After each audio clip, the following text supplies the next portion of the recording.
শেষ পর্যন্ত আইনি প্রক্রিয়াতেও আটকে গেল বিচার বিভাগের পৃথক সচিবালয়ের রায়। মঙ্গলবার দেশের সর্বোচ্চ আদালত পৃথক সচিবালয় করতে হাইকোর্টের রায়টি স্থগিত করে দেন।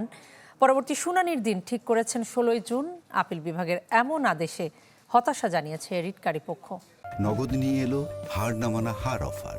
সর্বনিম্ন ১০,০০০ টাকা রেমিটেন্স নগদে পাঠালে থাকছে স্বর্ণের হার জেতার সুযোগ।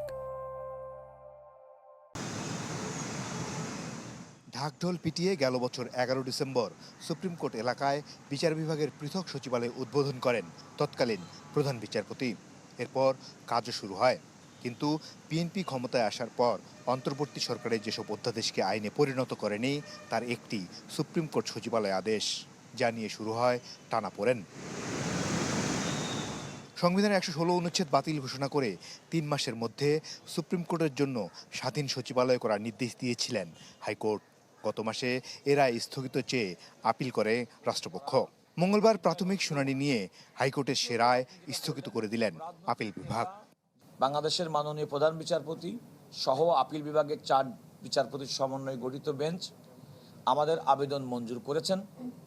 অর্থাৎ হাইকোর্ট যে রায় দিয়েছিল, যে রায়ের পরিপ্রেক্ষিতে সংবিধানের ১১৬ অনুচ্ছেদের সংশোধনী বাতিল ঘোষণা করা হয়েছিল এবং একটি স্বতন্ত্র সচিবালয় প্রতিষ্ঠার যে নির্দেশনা দেওয়া হয়েছিল সেটি স্থগিত থাকবে।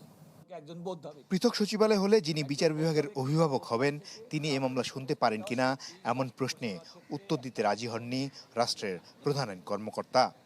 না, দেখুন, আমি এই মুহূর্তে কোনো মন্তব্য করব না। পুরা বিষয়টাই এখন সুপ্রিম কোর্টের আপিল বিভাগে বিচারাধীন। পৃথক সচিবালয় নিয়ে এমন আদেশে হতাশ রিটকারী আইনজীবী। সরকারের যে approach, that approach was not good approach. High court বিভাগের এরকম ডাইরেকশন থাকা সত্ত্বেও তারা সুপ্রিম কোর্ট সচিবালয়কে বিলুপ্ত করে দিয়েছেন। এই বিলুপ্ত করার যে অ্যাপ্রোচটা তারা গ্রহণ করেছেন, this is tantamount to contempt of court.